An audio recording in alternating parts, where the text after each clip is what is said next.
It's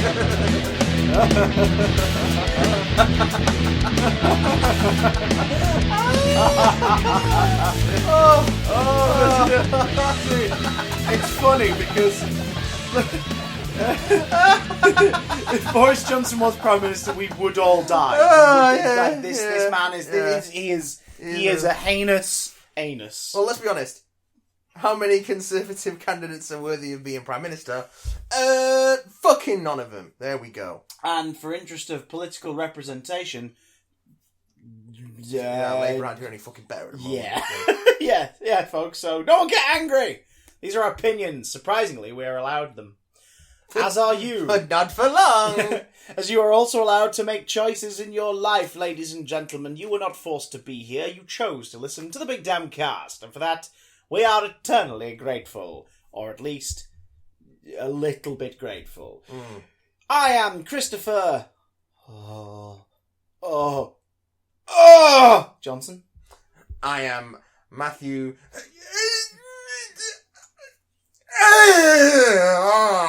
Watson. And you are here for nerdy news, geeky gossip, and stuff that's fit to occupy your time before you eventually find out that none of this meant anything? Stuff that's fit to make you say, oh God. On the subject. I was trying to figure out how to put that on a poster. Yeah. Welcome if you're listening to us here on Spotify, SoundCloud, or iTunes. Hi, yes, iTunes. Do you remember that? Apparently it's gone. The podcast app. Oh, so weird. It's the podcast app. iTunes is sticking around on desktops to a point, isn't it? Because how else are you meant to curate your physical collection? No, they're getting rid of it, I think. So how the hell am I meant to put CDs into digital form then? You just buy them on iTunes. Bullshit. No, you buy them on iTunes. Bullshit. No, you buy them on until iTunes. in a year's time where they release a new disk drive thing with a different program. Listen, Apple does not care about your physical media.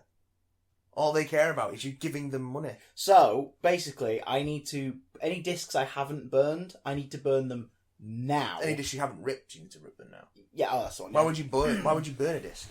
Because... If you've got a CD player in the house that I don't know about, what the fuck are you doing? I know you've got a CD player in the house. Yay!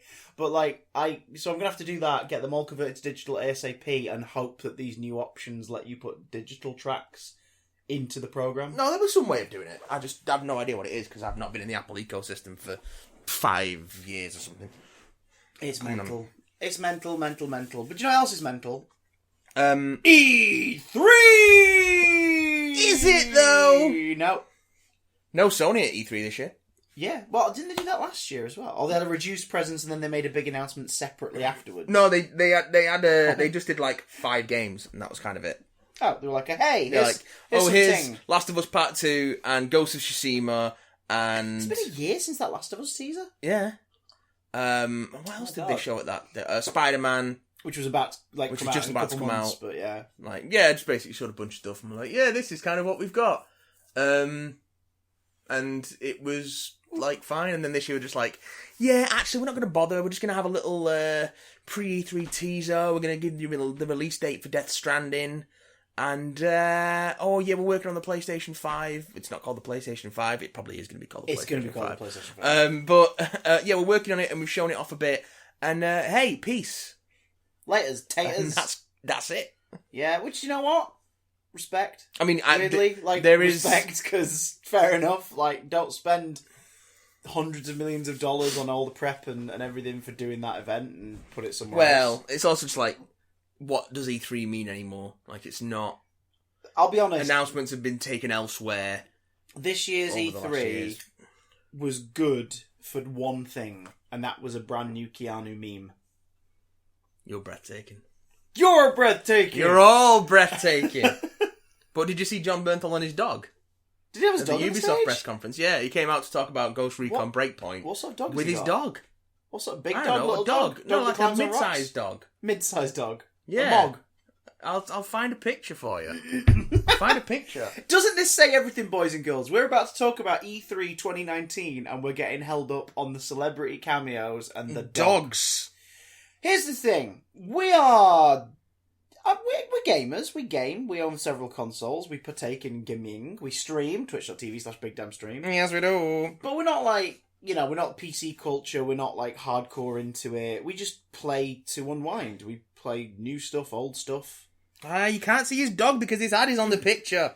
You can only see his dog's head. His dog's tiny head. Yeah, little baby's head.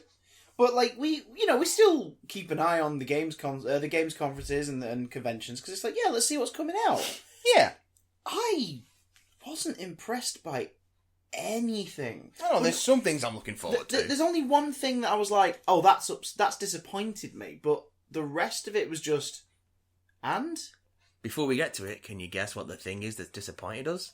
I bet Link's you can. more kawaii appearance? No, listen. That's adorable. Listen, the Link's Awakening remake looks fucking great. Kawaii Link is adorable. It's, little cute Link. His little cute big toy eyes Link. and his little sword. Anyway, let's start at the beginning. Let's start with Microsoft, because that's who kicks it off this year. Microswift. Everything Microsoft, thanks to Kotaku for collecting all these into a list that we can just rampage through. I'm just going to rampage through these real quick. I'm not going to spend any time on them, because Minnie's young and we don't want to fill her ears with also with violent video games. EA do an EA Play thing before E3, so fuck EA.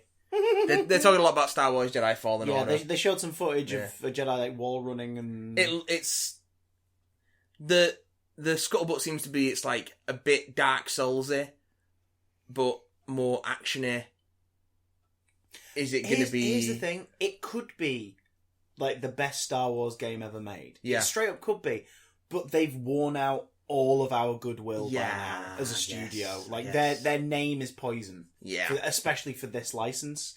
So as much as people enjoy the Battlefront, like the modern Battlefront games, EA has shat on that franchise and dragged it through shit. Yeah. So if this turns out to be some wonderful thing that EA happens to publish, great. Prove it that way. Prove me wrong. Prove my doubts wrong. But right now, them going, hey, you want to see some more of our new Star Wars thing? I think mine, yours, and most people's first reaction is, nah. Not really. Give it to Disney. Oh, of course. Let them work with other developers. Yeah. But no, it will never happen. Because money. Well. E3, Microsoft, of course, teasing their next console.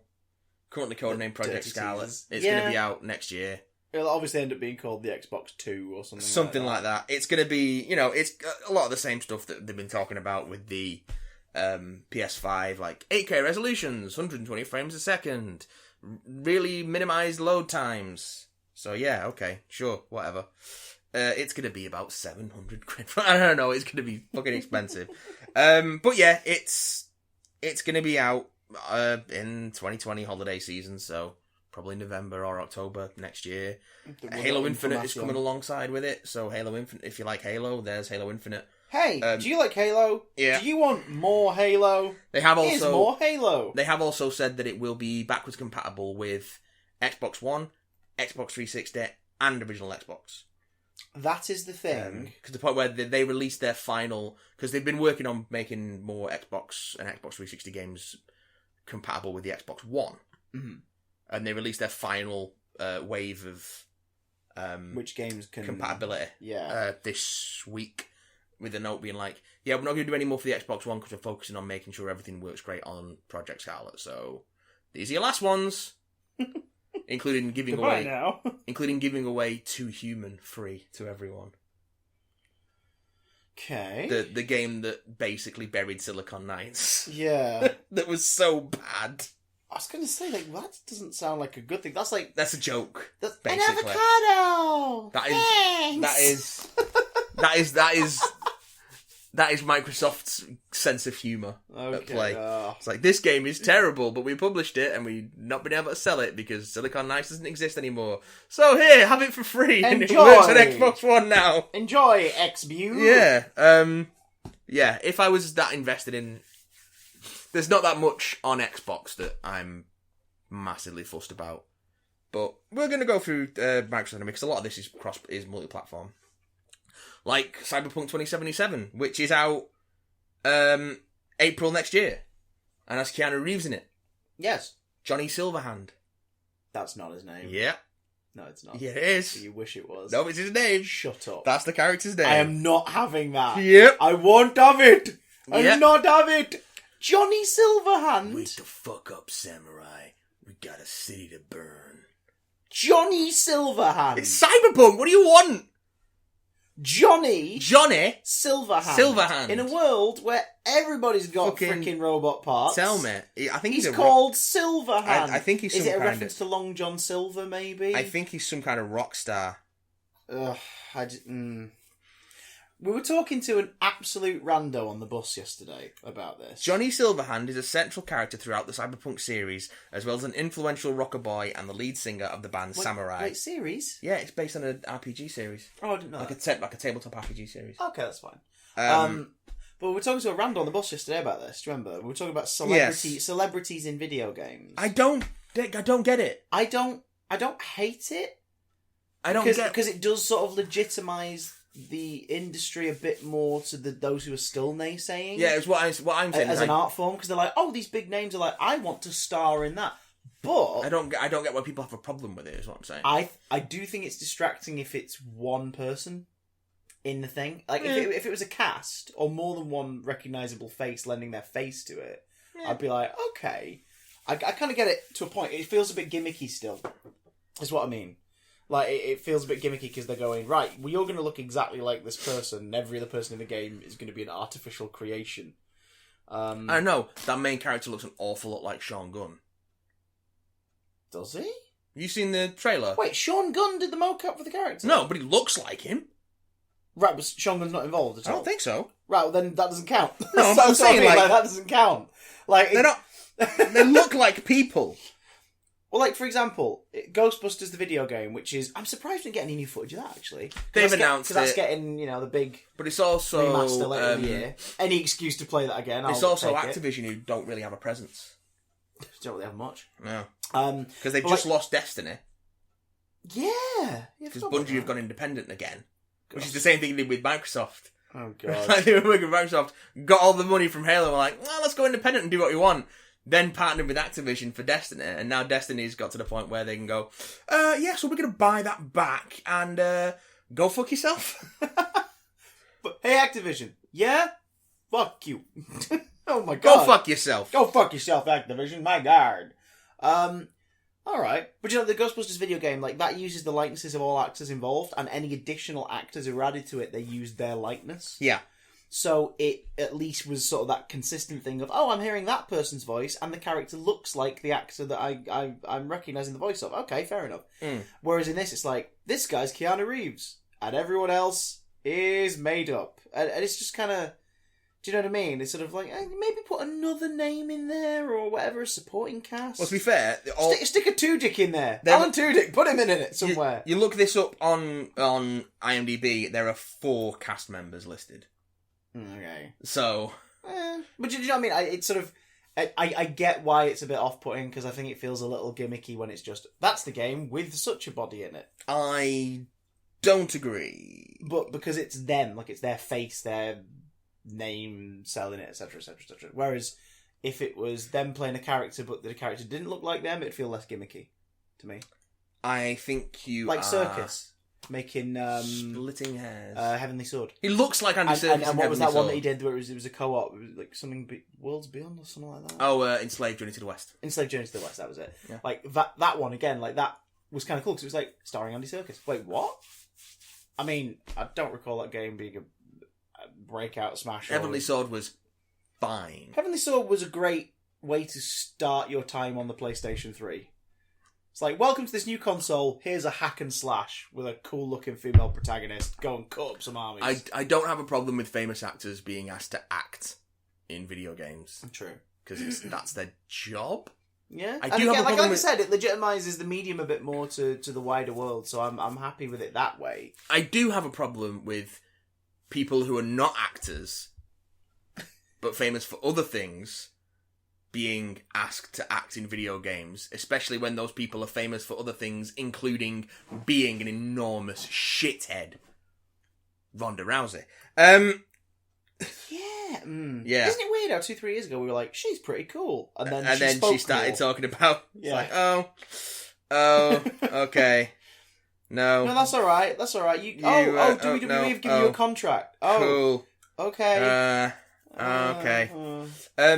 Double Fine Productions. Double Fine. Double Fine Productions. Double Fine. Creators of Psychonauts. Oh, Costume okay. Quest. Yeah. Brutal Legend. And other things. They're owned by Microsoft now. Oh dear. So Microsoft are publishing Psychonauts 2. Oh, okay, right. That's not a bad. Well, they bought Ninja Theory story. a couple like last year. So Microsoft game because Microsoft are actually now back in the habit of publishing games, which they were out of for a while. They've gone around buying up a bunch of studios. I feel like I've played Brutal Legend, but I haven't. My wife's played it, and I was in the room for the majority of her playthrough. So for some reason, I feel like I've played it. I have not played it. I've been aware of it. I'm aware of it. Everyone was like, "This is going to be a cool character action game with Jack Black," and then it's like, actually no, it's an RTS. Oh. It's there's an open world, which I'm fine with that. Like I'm fine. And it's just sort of a bit bland of an environment, essentially. Like it's cool designs, but it's like takes me how long to get from here to here? Yeah, really. Double Fine. But it was mid PS3. Like fine, we've moved on. Microsoft, like everyone else in the world in the universe, are working on streaming tech. So basically, remote play for the Xbox One, and then eventually cloud-based stuff. I keep getting into debates with my brother about this, talking about the Stadia. The Stadia is Google's. Google's like, which is a whole different thing. Yeah, but like he's arguing that is the future, and I'm like, I don't deny it. I mean, if he wants to pay full price for a game that he doesn't own, yeah, well, then that's fine. Like we're in a world where there is a massive track record of companies dropping their titles from the digital marketplace. We're also in a world, even if you own it. We're in a world where some places in Western society, in the first world, some places still don't get a consistent internet connection. Like huge chunks of the USA. Like, not even talking about countries that are regarded to be less well off, even though, let's be honest, the USA is not exactly in its best health at the moment. But I'm just saying, even in the quote unquote perfect setting for this streaming lifestyle, television, music, gaming, there are still large chunks of that paying audience. I'm just saying this from a business perspective. That paying audience who can't use it. If you simply just said to them, "All right, yeah, here's a physical option," or "All right, yeah, you can download it one time and and then you've got it on a hard drive," like you can do that. If they're given that option, even that would add a customer base. That would add millions more people to go, "All right, I'll invest in this." The problem being the way that Google Stadia works, the appeal of it is being able to play it on anything. So you wouldn't be able to download a game from Google Stadia. Yeah, well, because you're playing on a Google Stadia instance, which is like if you were to buy it as a PC would cost you a couple of $1,000s at least. So essentially, anybody who can afford those things, can now play these things instead. Yeah, and anyone who can't afford them, fuck you. Well, I don't know. I don't have a problem with the streaming thing. It's just also, your broadband goes down if every bit of your entertainment is digital based, streaming based. You're fucked. Yeah, but I'll never get over that. Like I'm so comforted by knowing that if something happened, this is such a first world thing, isn't it? But it's also I'm so comforted by knowing that if something happened and the broadband in my area was disabled or fucked up for an unknown duration, I have plenty of physical media, books, DVDs, you know what I mean, like video games, Blu-rays that I can whack on for my entertainment, for my spare time, like without having to worry about what do I do? That doesn't mean streaming is bad. Oh, not at all. But it's weird how reliant everyone's becoming on that as the source, and how people like my brother, who is very tech savvy and smart cookie, but are like, that's the future. It's like, I think it might be the future though. It might, but I don't think it's ready. No, because it's the future. It's not the present. Yeah, yeah, well, yeah. You know I'm hoping Stadia is the start of something that becomes better. It's Stadia. Don't say Stadia. Stadia, as in stadium. I'm hoping Stadia becomes... Stadia is the plural of stadium. I hope Stadia gets better and improves, like, without taking complete advantage of its player base. Well, it's Google. So, one, it is going to take advantage of its player base. Yeah. And two, if it does not a success within 3 years, Google will just can it. Oh, good point. Because they do with everything. That's true. Bring me the PS5, please. Bring me the PS5 and make it backwards compatible. Going back to Microsoft, Gears 5 on September 10th. Don't care. New Elite controller that's going to cost you $150 odd. Don't care. What the hell's an Elite controller? Elite controller is like Microsoft's high-end Xbox controller. It's very customizable, so you can like change trigger pull sensitivity, and you got programmable macro buttons underneath. You can change stick length and stick dead zone and stuff. It's basically a uber customizable high quality controller. That's cool, but isn't the point of like getting good at a video game, getting good at the video game presented to you? Yeah, but people will.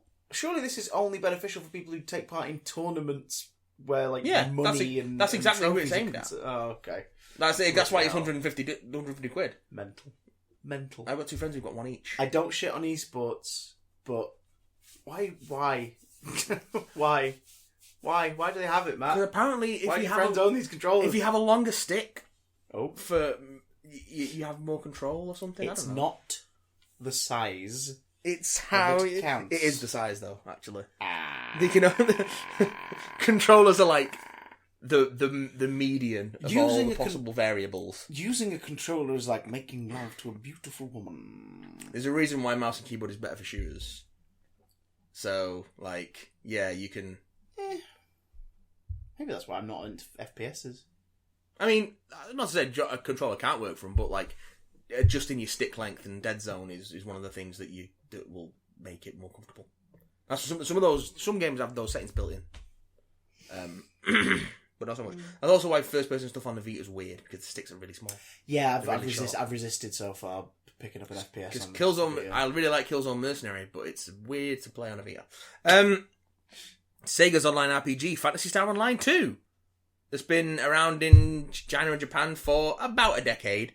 It's finally coming to the West. Huzzah! Free to play, spring next year, Xbox One and PC. Tales of Arise, Namco's Tales RPG, that's coming in 2020. Elden Ring, officially announced, which is the collaboration between Hidetaki Miyazaki, who created Dark Souls, and George R.R. Martin. Who's procrastinating. Yep. So... Well, I could tell you stories of Westeros, but what's wrong? I don't want you to tell me stories of Westeros, and I never want you to be the George R.R. voice ever again. Oh. Thanks. Okay. Only on special occasions. Like Valentine's Day. In the bedroom.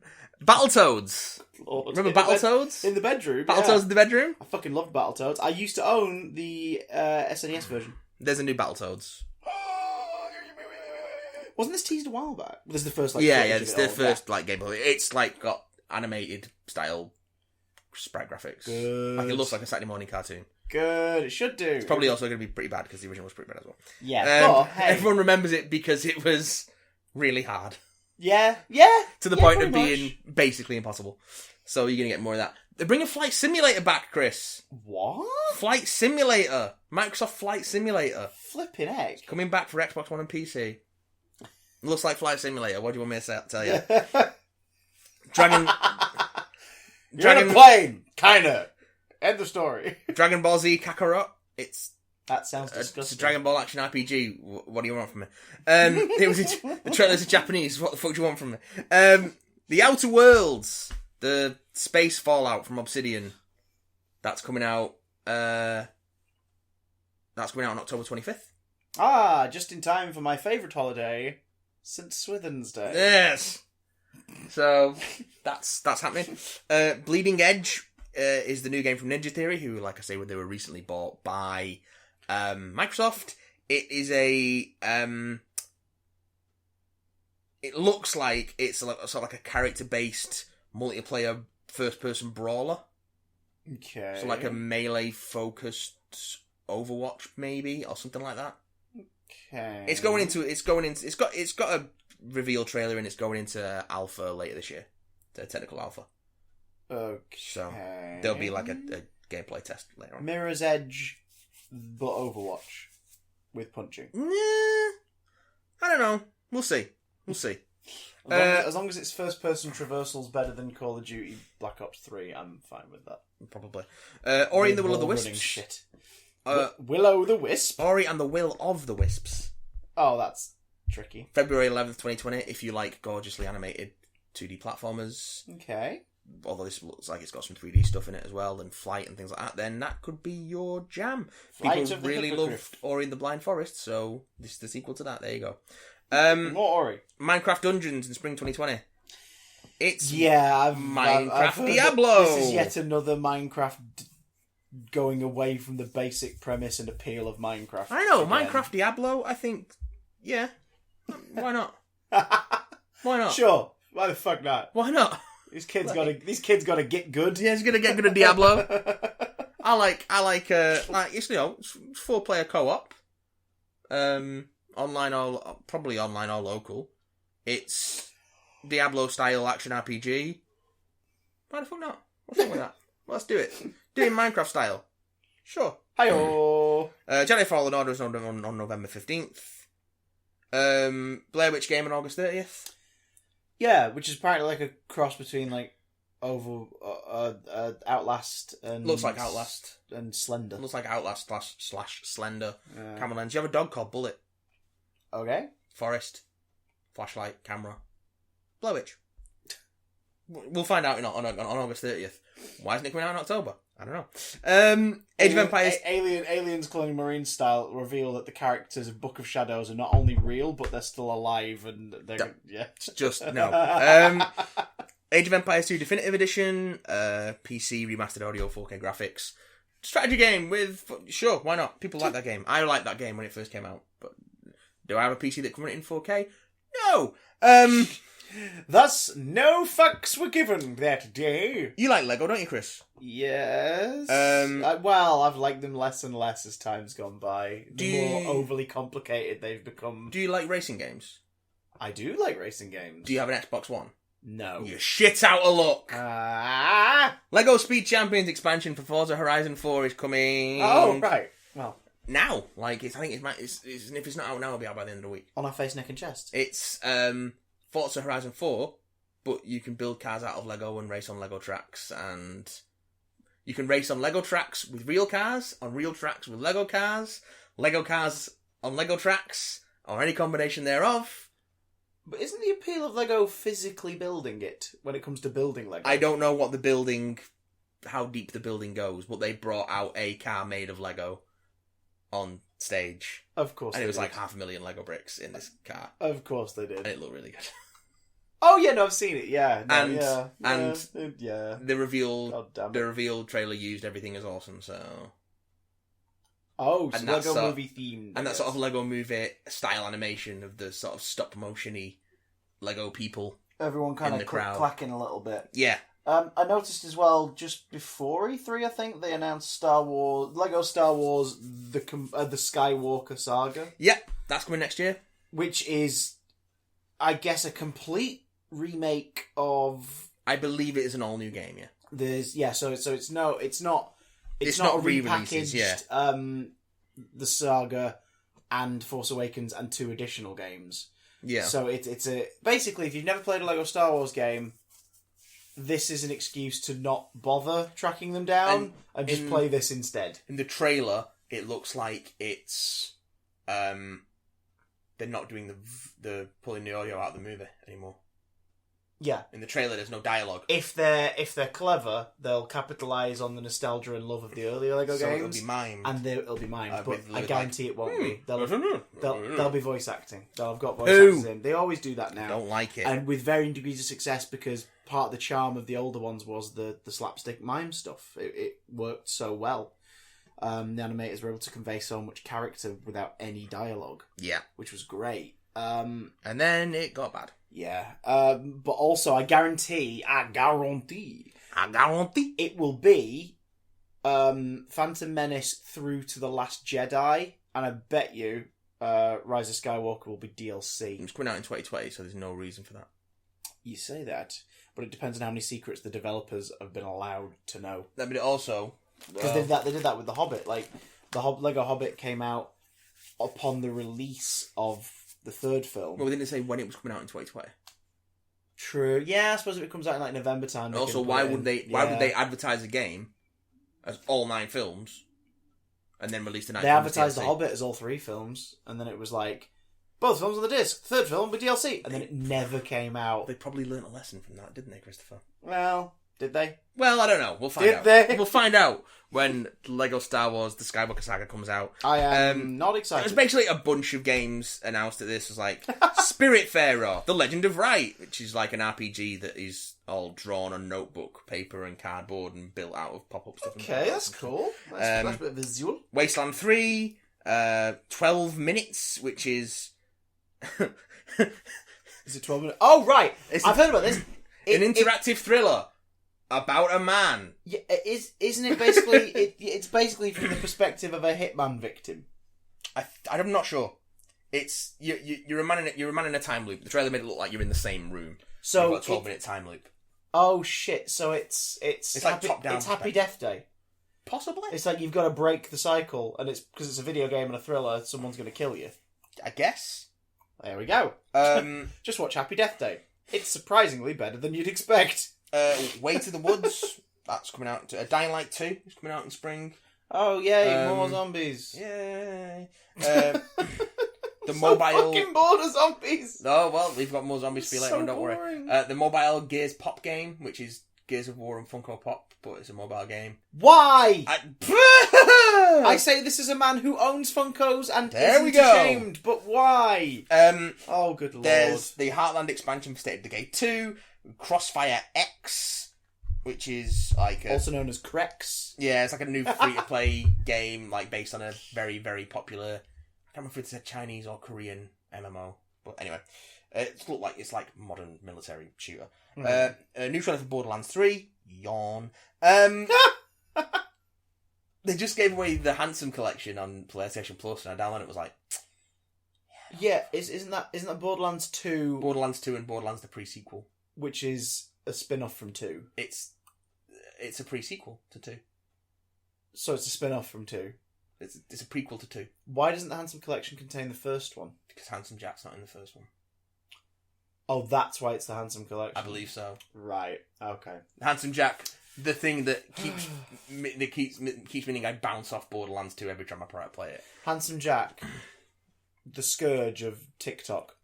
Although they did release a new free DLC for Borderlands 2 What's coincide with this the release week of the third to one? lead up to the release of Borderlands 3. That So that's interesting. is quite cool. That's really good. Like, if I was a fan of a franchise and it was getting a long-awaited sequel and they just went, hey, you still play the other one? Here's some extra free shit. Like, I'd be quite happy with that. That's quite cool. But, yeah. Wow. So I own Borderlands 2, the pre-sequel, and Tales of the Borderlands. And I've not bothered with any of them. There's been rumblings that they're going to do a Borderlands remastered, but I haven't seen Which would anything. explain the Handsome Collection not containing the first one. But the in Handsome general. Collection came out like 3 years ago at this point. No, but that's what I mean, like the fact that they'd put that out, get everyone's Oh, appetite yeah. whetted, and then be like, oh, you want to play the first one? Well, here it is, Yeah. remastered! I think it's backwards compatible on Xbox. Sons of bitches, man! The same way they made Black Ops 3 a plus game a month before Black Ops 4 came out. No, it was way Oh, before. no, it was a month before the pre-order started. Yeah. Yeah. So it was like, alright! No, it wasn't even that, because it was before World War II came out. Was it? It was way before Black Ops 4 was even announced. Sure it wasn't that No, one before. it was before World War II came out. Oh god, I'm old. And dying. Who knows? Bury me at sea. Nope. Yeah, they've been talking about Xbox Game Pass. Cremate me, but under the water. Xbox Game Pass is coming to PC. There's loads of stuff on it. You can get a subscription now which combines Game Pass and Live Gold and Game Pass PC. Sure. Just all this is basically libraries and more ways for money to be spent. Yes. Okay.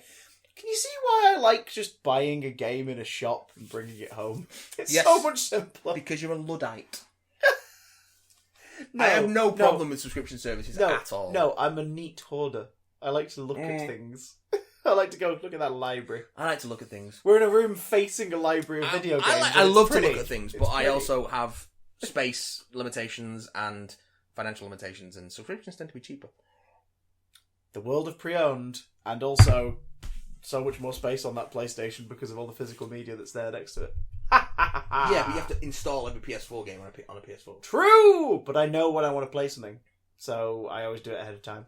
I'm like, do you know what? I'm gonna play such and such a game tonight. So that morning I'll whack it in, let it do this thing on power mode. You know the biggest difference between you and me? So I've got Sonic Mania on my PS4 at home, and you haven't. Is that the new release? Yeah. Yeah, mine's on the PlayStation upstairs. Quiet! I thought you were doing Men in Black quote, to be No, honest. it's a plus game this month. I thought you were going to do, the differences between you and me? I made this shit look good. You didn't say shit. It's a family movie. It does in my head. Okay. Shut up. Be quiet. Haha. It's hot. I'm trying to get through all these E3 things. It's going to take me twice as long if you don't shut up.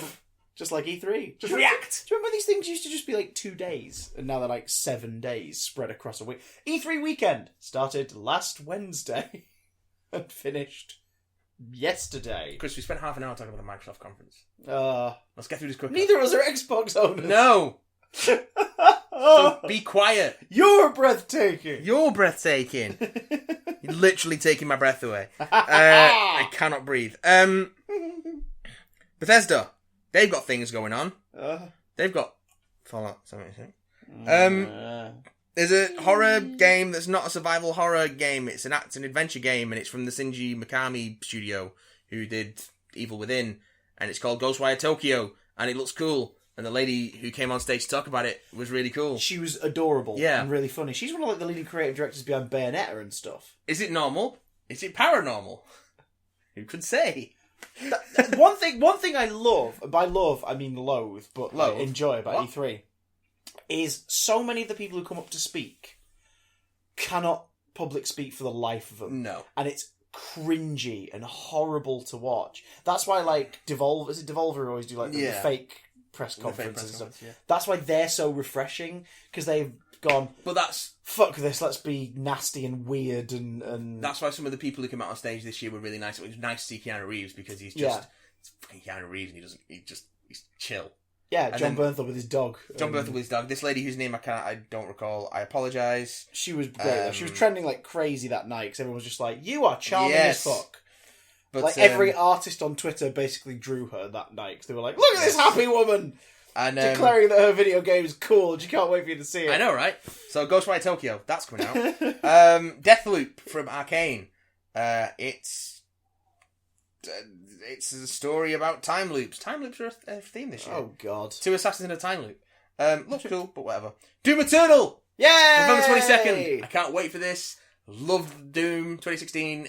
This looks like that turned up to 11 stupid.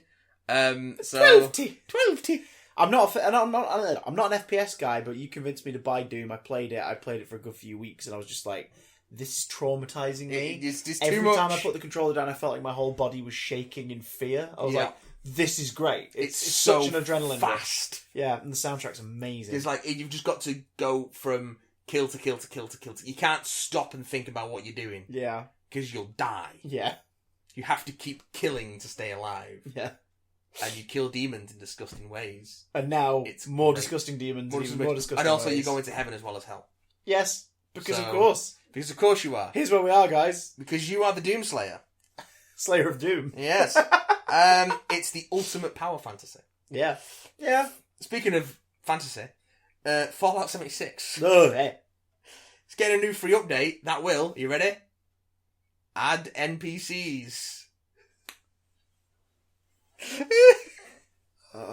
Actual human NPC characters with full dialogue trees and a new main quest. You know that thing that most other games just have? We're adding it as a bonus. Thank us. It's also free until June 17th, but I no. What, the game? Yeah. No, just for that week though. It's not like you get it and then you keep playing it. It's just free for that week. Oh, no thanks. No thanks. So you can, no.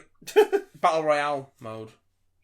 Also known as Boreal. But it's only 52 players. Because you're fighting to become the new overseer of Vault 52. Oh, okay. So there's a story, unquote, reason for it. Yeah. Sure. Elder Scrolls Blades. That mobile one that I play on and off. Yeah. Which is fine. At best. You're really selling it. Coming to Switch. Oh, okay. Still free to play, so you're still gonna have to wait an hour to open a chest. So fuck that. Screw that shit. Elder Scrolls Legends is a card game, so no one cares. But they're still working on Elder Scrolls 6. Yeah, we know. Elder Scrolls Online is getting more. That thing has a fucking expansion like every week, I feel like. So, sure, fine. Dragons are in it now. Cool. I don't care. Wolfenstein. Yarb. Youngblood is coming out in July 26th. Co-op shooter. You play as BJ's. This is the third entry in the reboot I'm not sure. series? I guess. It's set in the 80s. You play the twin daughters of BJ Blazkowicz. It's co-op. There you go. That's quite cool. Co-op play where you play as twins. There's also a VR game called Cyberpilot, which makes you a hacker in the French Resistance, and I think you hack into German mechs. Okay. Kill Nazis. The guys on stage talking about it were very into the idea that you were killing Nazis in very cool ways. That's what these games are about. It's about killing fucking Unless you're in Germany, in which case they're about killing a Nazi-esque regime, but all the logos and illusions are removed. So Nazis. Which is weird, because it's like, I get it, you don't want the country to feel like it's a punching bag forever, considering not everybody was part of that. But at the same time, surely the only people you'd be offending would be Nazi sympathisers. Yeah. So, why do you want their money? That's fine. So weird. Commander Keen is getting a new mobile free-to-play game. It's basically, that's an old ID Software classic. They're basically just plumbing through their IP and going, what can we do? Oh, we'll make a free-to-play mobile Commander Keen game, but instead of being a 2D side-scroller, it's going to be like a Saturday morning cartoon with two kids, and it's an item-based action puzzle game. It looks fine, just not for me.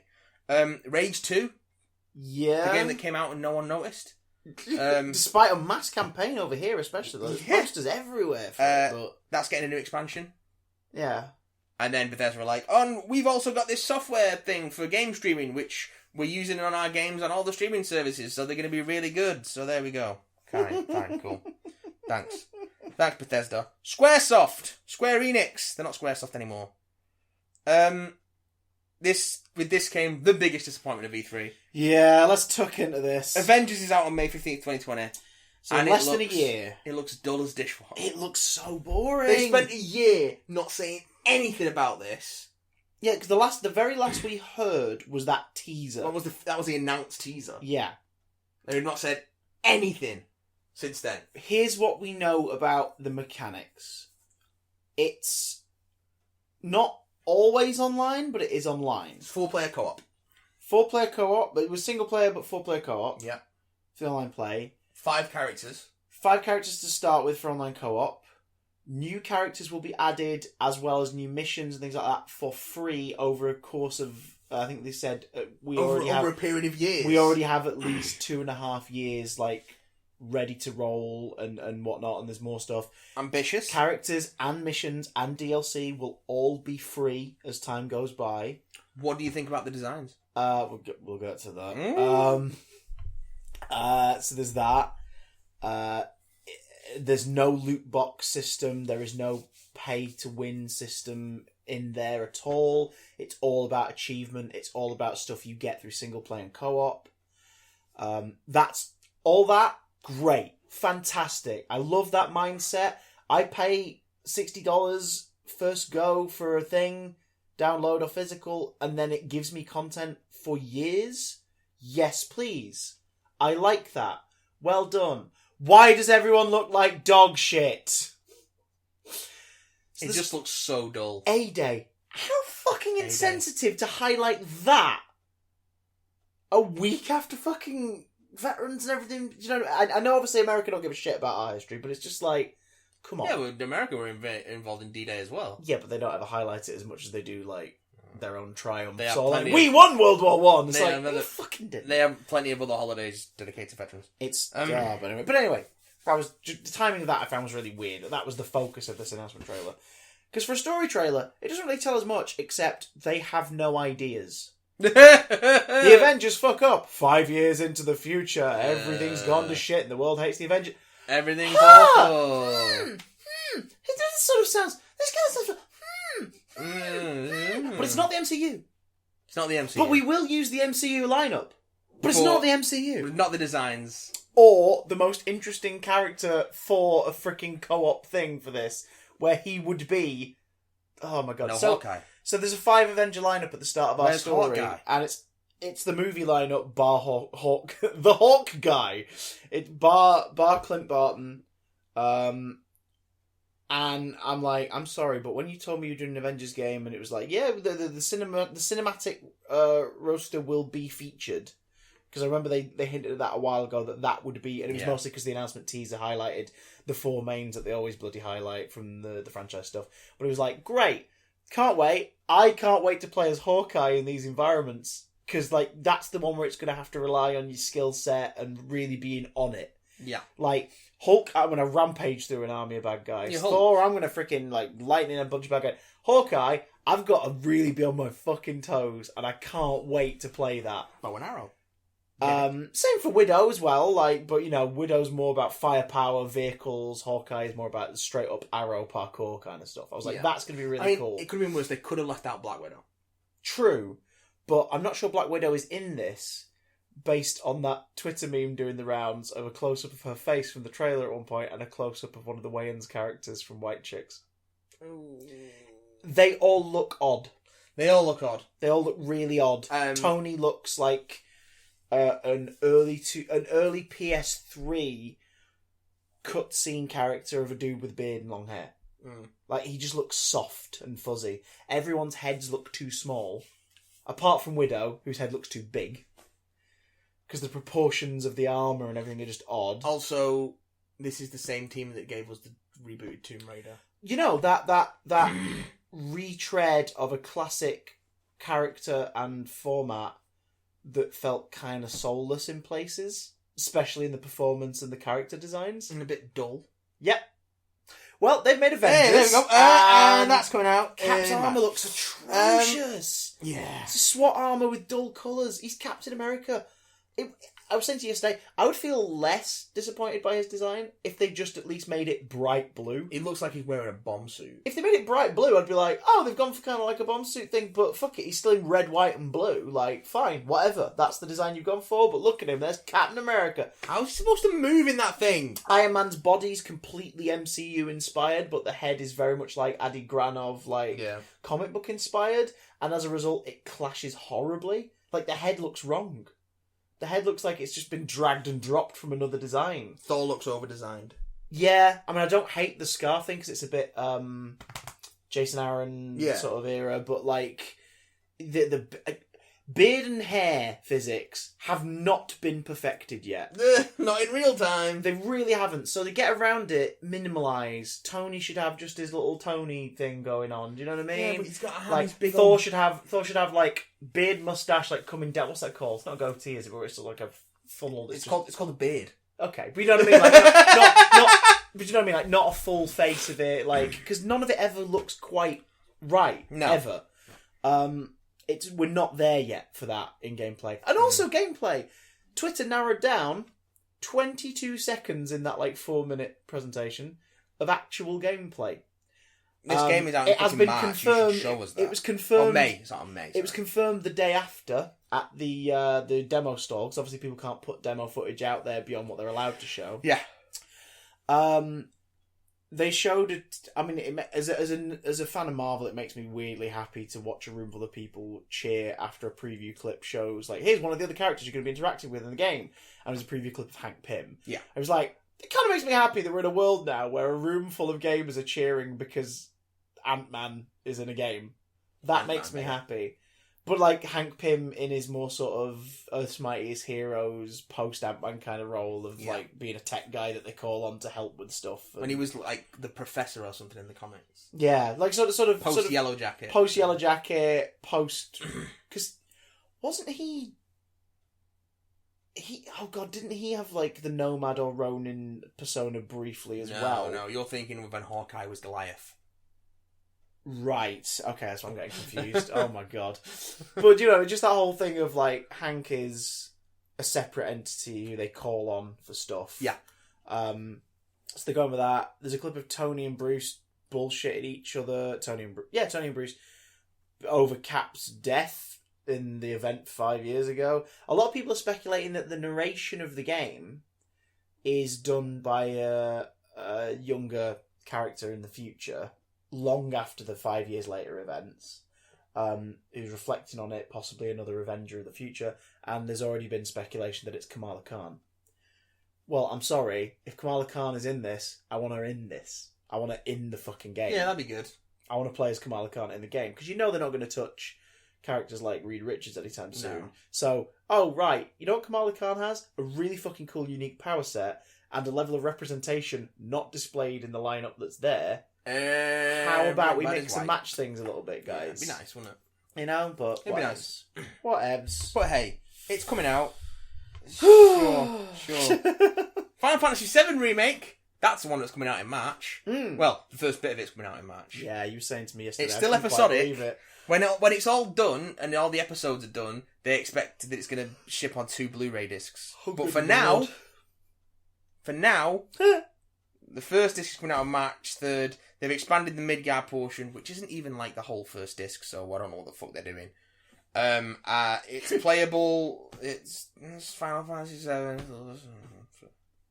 I like Final Fantasy VII. I don't want this. Well, we were saying yesterday, weren't we, like, how long is it going to be before they run out of things to remake? But again, like, I don't have a problem with remakes or remasters. No, true, but like some stuff doesn't need to be revisited that way. I don't know. Like, Final Fantasy VII's rough, right? But it doesn't need a ground-up remake. What it needs is fresh character models, couple of engine tweaks, and a fresh translation. Because the translation is fucking god-awful. Yeah, because ultimately what survived about that, the reason people love that game isn't necessarily the gameplay. Yeah. It's the story and the characters. But you don't need to remake it from the ground up. The investment in them over time. Yeah. Absolutely not. And you don't want Square to do that, because they take 17 years to do anything, because they start a project, they get halfway in, they decide they're going to use a new engine, they can't put any of those old assets from the old engine into the new engine, so they have to start everything from scratch again. Then they decide, actually, no, we want this to happen, and then they start from scratch again for no fucking reason. Like, it's just Square Enix, folks. It's just Square, like, just make the fucking game. Square Enix. How long did it take them to get Kingdom Hearts 3 out of the door? How long did it take to get Final Fantasy 15 out of the door?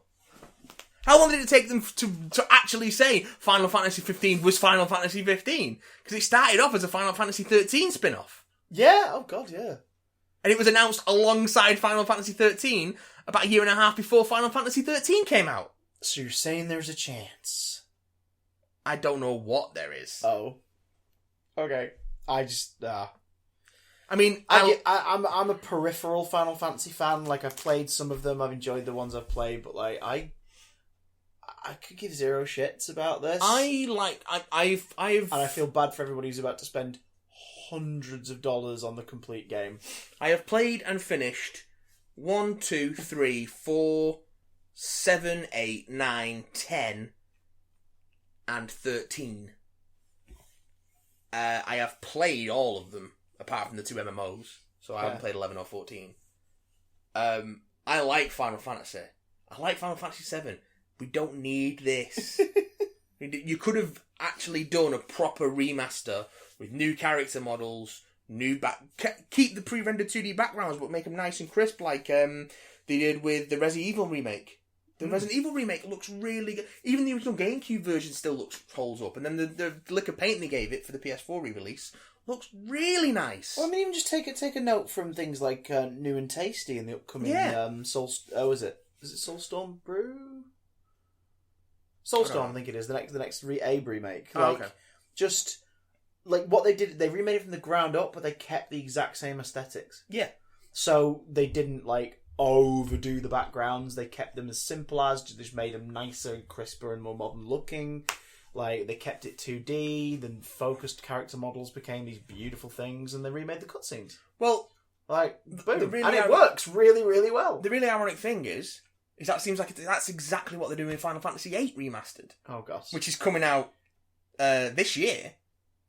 Fuck. So it's coming out before the end of the year, and it just looks like they've up-resed FF8 and given it a new lick of paint.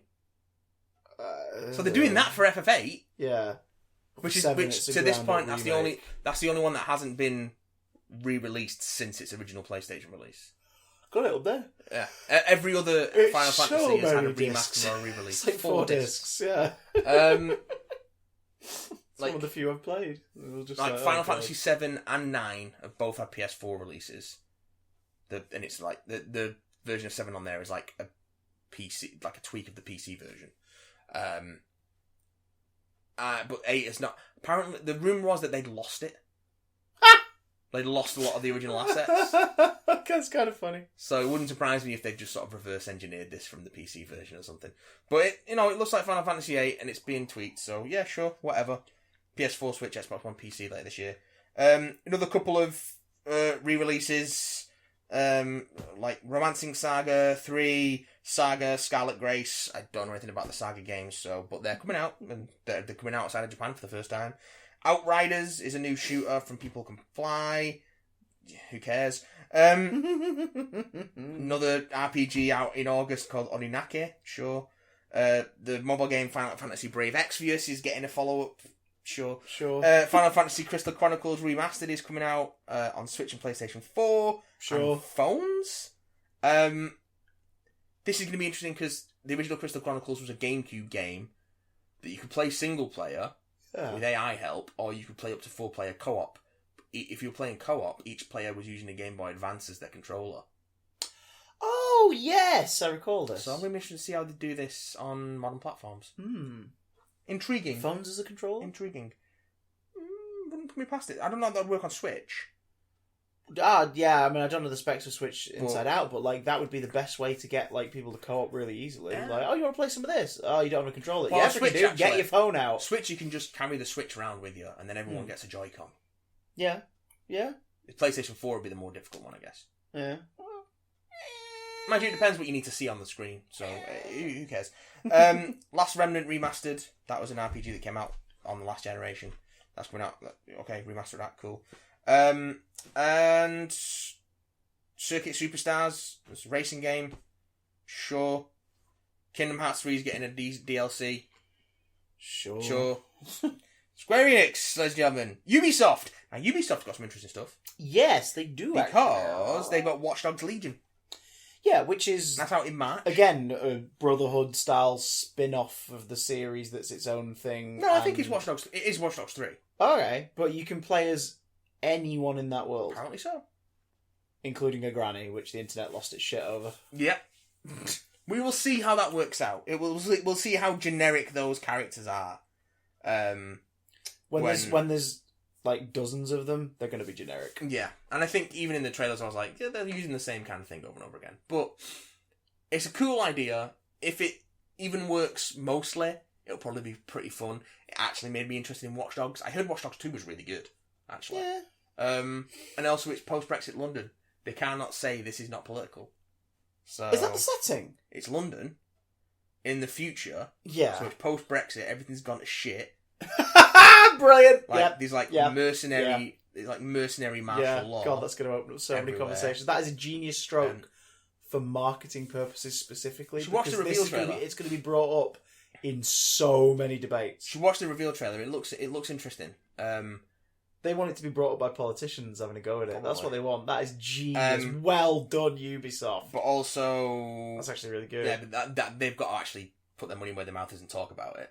As opposed to like Division 2, which is like, oh no, it's gonna be a generic. It's gonna be a generic reveal, but then it's gonna be like everything's gone to shit, and now we have to fight back. That's what it is. Yeah, that's literally it. They're not gonna get specifically political at all, but they're gonna get people talking within the sphere of politics. That is getting specifically political enough, though.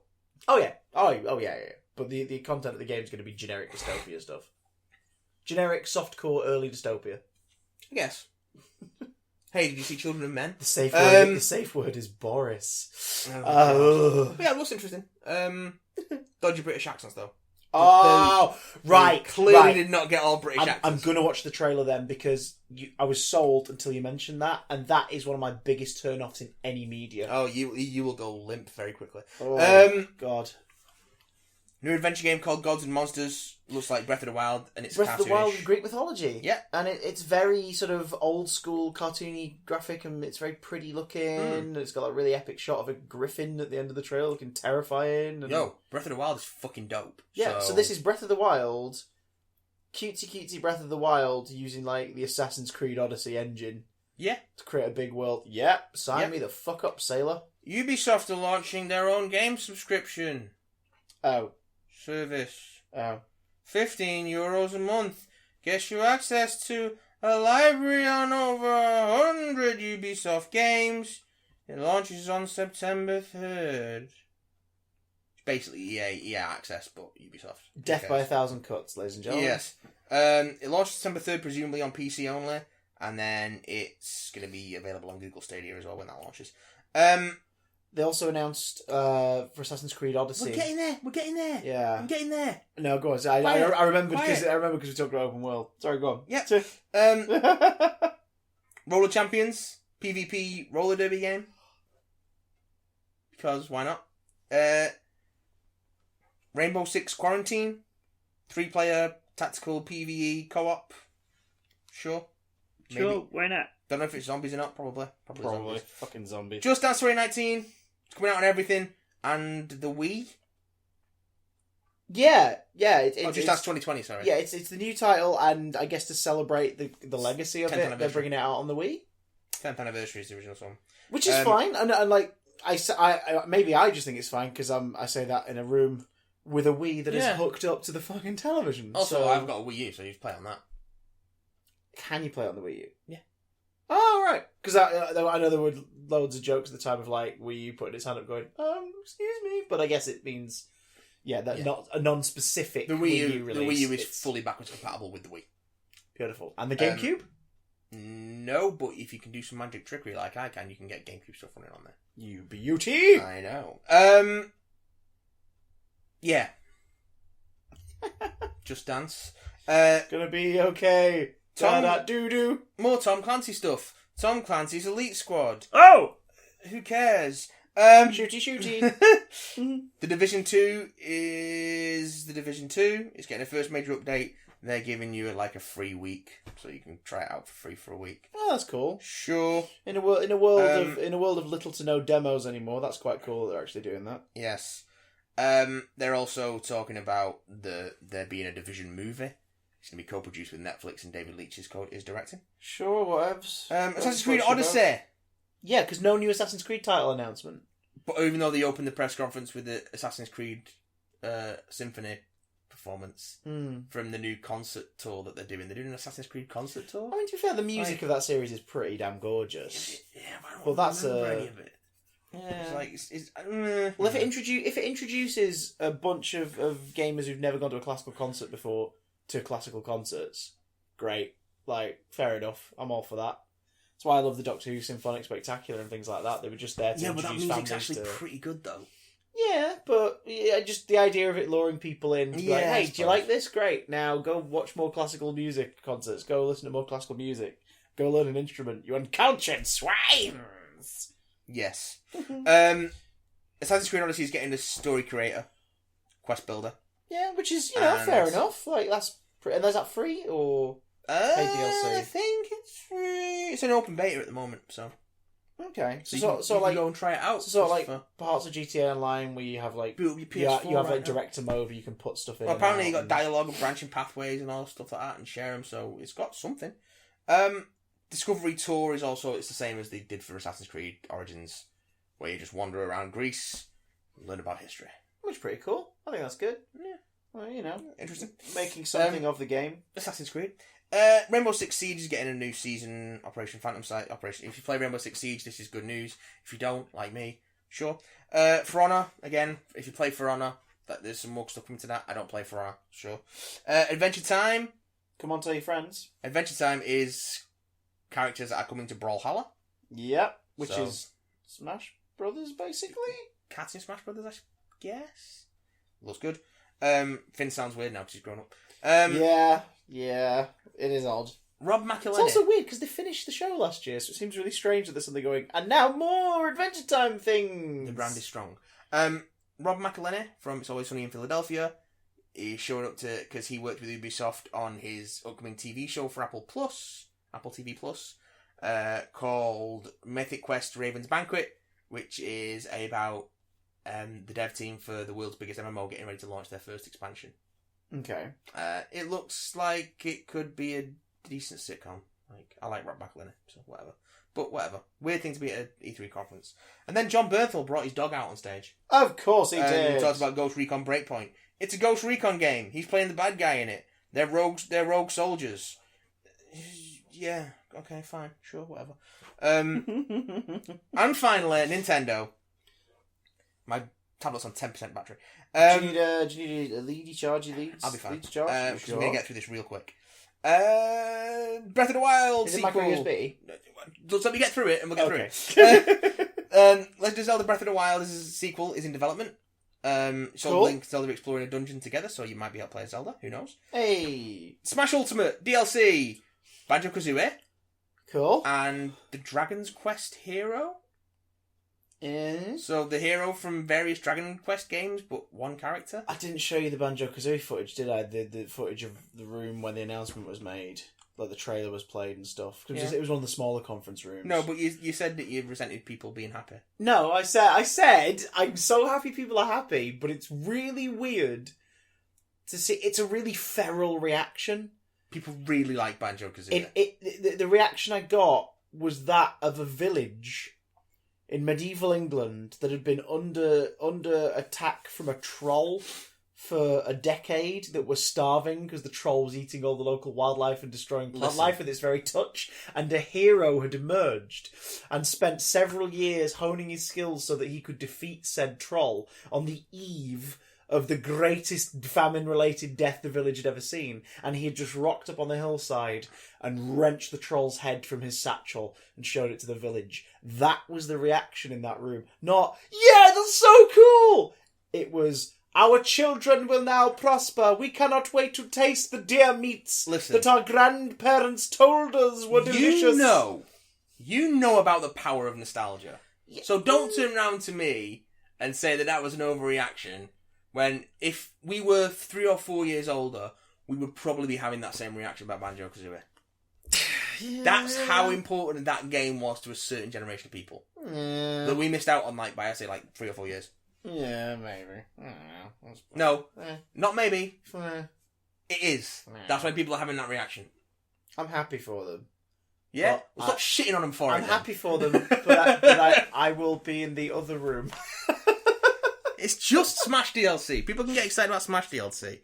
There hasn't been a Banjo-Kazooie game since Nuts and Bolts, and half the fan base at least didn't like that. Yeah, because it was semi-open world based around racing. Not racing, constructing vehicles. Oh, God.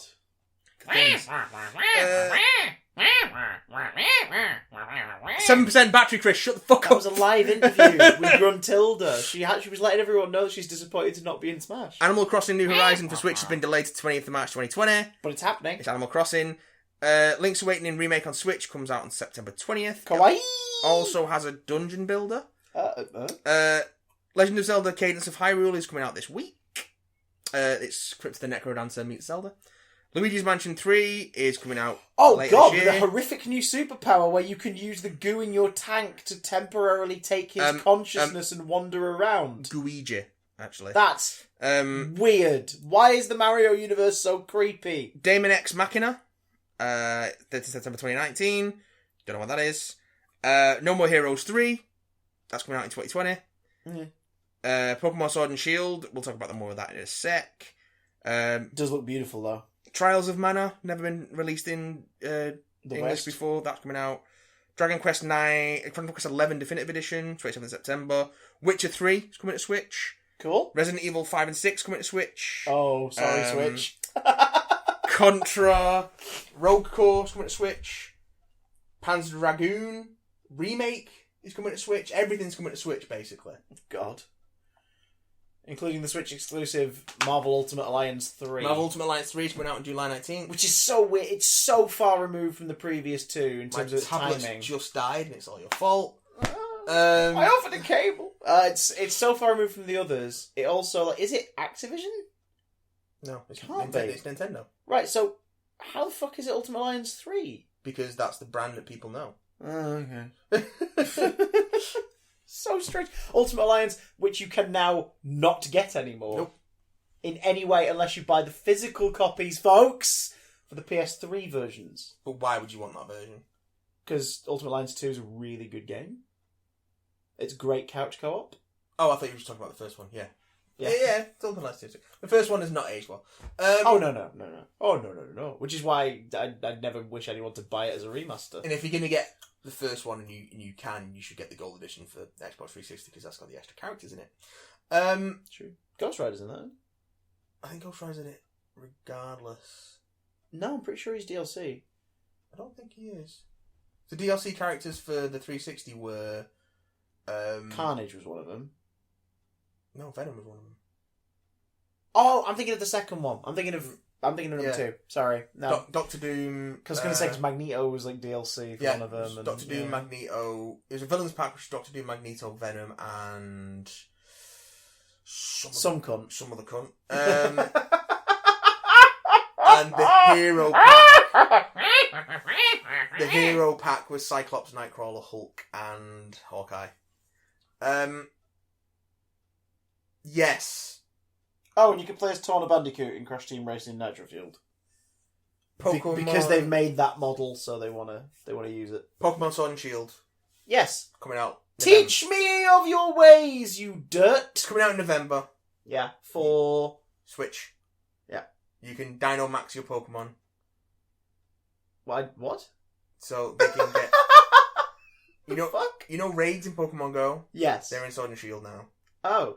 You've got 4-player co-op raids against Dino Maxed Pokemon, which are basically giant versions of Pokemon. Oh, like in the raids, physically big versions of... They're giant versions of Pokemon. Also... That then shrink when you beat them. They then shrink when you beat them. You can do it to your own Pokemon in battle, but it only lasts for 3 turns. Oh, so you get super powerful, but only for 3 turns. And obviously, gym leaders and that can do it against you. Bastards. It looks good. It looks like... Doggos are the new legendaries. 2 doggos. Two good doggos. Doggo with shield face and doggo with sword in mouth. Weird. Just holding a sword in his mouth. I love this franchise, but it's fucking weird. There is a sheep that rolls around in a little ball. There's a little corgi There's thing. a corgi. There's a night bird. Like a knight in armour bird. Oh, good lord. Yep. Pokemon is so stupid. Yep. I love it. I love it so much. Sobble. Sobble. He's more effective at making people cry than an onion. Oh, good lord. Sobble. Which will you be buying? No, fuck that. You should ask for one for Christmas and ask for the other for your birthday. And then play them both over the preceding months. I'd have to get a Switch first. No, you don't.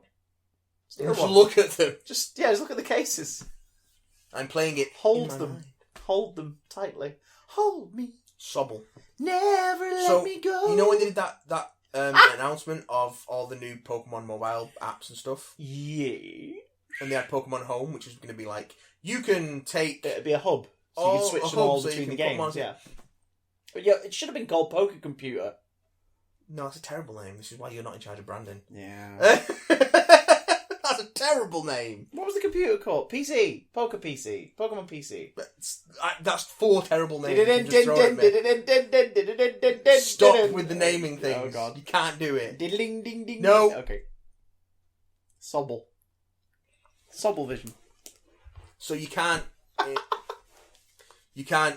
Oh, God. import all your old Pokemon into Pokemon Sword and Shield. You can only do it backwards? Only what is in the new Pokedex. Oh. So you can put all Pokemon on there, right. but only if they're in the new game. Because it looks like they've gone to a new engine and therefore new assets. Oh, right. So they don't want to build assets for all 800 plus Pokemon in the new engine straight away. So it's something that could be done in time. Yeah, it's something that could be done in time, now. but they're not going to be able to do it straight away. You have to buy a big ass memory card and then have the option. Okay. I get it, kind of. Asset generation. That took too long. Speaking of asset generation, If you want to save your precious time and energy, don't go and see X-Men Dark Phoenix. If you'd like our spoiler-free thoughts on X-Men Dark Phoenix, go to our YouTube channel. There's a 20-minute video where we discuss pretty much everything without going into explicit details. But I want to go into explicit detail, Chris. So this is your spoiler warning, folks. We're about to talk about X-Men Dark Phoenix, following up from our spoiler-free review. If you haven't seen it and you don't want it spoiled, we'll see you next week. If you have seen it and you don't mind spoilers, stick around. If you couldn't give a shit, hi. The fuck? Spoilers for X-Men Dark Phoenix. This film's not very good. It's not the worst, but it is not a good film. So, plot of X-Men Dark Phoenix. Actually, Yeah. it's not even X-Men Dark Phoenix, it's just Dark Phoenix. Yeah, but in certain territories like the UK and stuff, they've called it X-Men Dark Phoenix. The title card just says Dark Phoenix, doesn't it? In the film, yeah.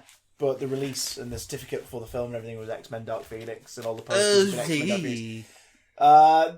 Oh god. So, X-Men, who are now publicly loved superheroes for some reason in the early 90s, are called up to space. Also, to help it's the with early shuttle. 90s for some reason. Yeah, and Beast is in his 50s but looks like Nicholas Hoult.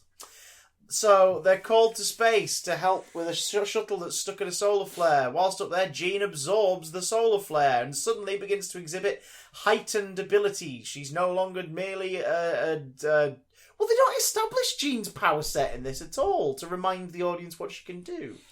No, I think it She's a definitely relies on psychic, you but she's a psychic, but she's also telekinetic. Maybe they don't she's really definitely establish telekinetic. it, and she can fly kind They of. do establish that she's telekinetic because they say that she can hold the shuttle together. I don't know. For me, I'm just like, if your film does not have a whacking big number in the title, maybe have subtle refreshers in your storytelling for new audience members to grasp the fuck is going on. I guess. So her powers I think her powers are amplified, and mental blocks in her head reveal that Charles Xavier, when taking her in after an accident as a child, made her purposely forget or misremember parts of her childhood. Yeah. And as a result, she has a big strop, and which would be understandable were it allowed any actual time to breathe, or we gave a shit about this version of Jean Grey, or we got to know her enough to know that this was a devastating revelation to her. And goes on a rampage, kills a load of people, like literally just kills innocent police officers who are responding to. Does she kill them? Yeah, well, yeah, it's referred to later. Like those were good men who had families. Okay. So yeah, because she like lifts the cars up, crunches them, drops them to the ground. So I'm guessing they were schmooshed. Then she is recruited by a mysterious woman played by Jessica Chastain, who's actually a shape-shifting alien whose race are like, we want this power. Oh, she's got it. Let's bamboozle her into working for us. This alien race called the Dabari. Yeah, and then Who? Then Charles and Magneto are like, we're gonna... Like, Magneto's like, I'm gonna kill Jean because she killed Mystique. And Charles is like, I'm gonna help her because I fucked up. This is after Magneto's had a speech about giving up on revenge. Yes. It never leads you anywhere. God. It's so bad. It is... Which to be fair... But the only good stuff for the action It's fine, though. beats. A character can be a hypocrite. It's true, but when we've apparently watched them go through decades of development and change... We haven't, though. Well... We've just they're seen telling 4 us films we that have. take place in a different decade each, but we haven't actually seen said growth. It's so stupid. Why do these films take time decades apart, aside from the gimmick of them taking time decades apart? Nothing about this film screams 90s. Nothing in this film requires it to be set in the 90s, aside from time having passed between Apocalypse and this. But here's the thing. If they hadn't strictly set Apocalypse in 83, they could have easily just depicted this as a few years after Apocalypse. And us be like, yeah, sure, generic decade. The technology would be the only subtle hints to us as an audience as to when it takes place, because ultimately that's not important to the story. It's really not. And it also makes things confusing. These timelines are fucked. We've said before, and as you've so wonderfully eloquently worded, they don't give a fuck about the continuity, so neither should you. And that's true, but it does beg the question to the mainstream audience, as the internet proved on the release of the movie, how does Fassbender get to McKellen in 8 years? Yep. Because they give no fucks. Raven, Mystique. The fuck has happened to this character?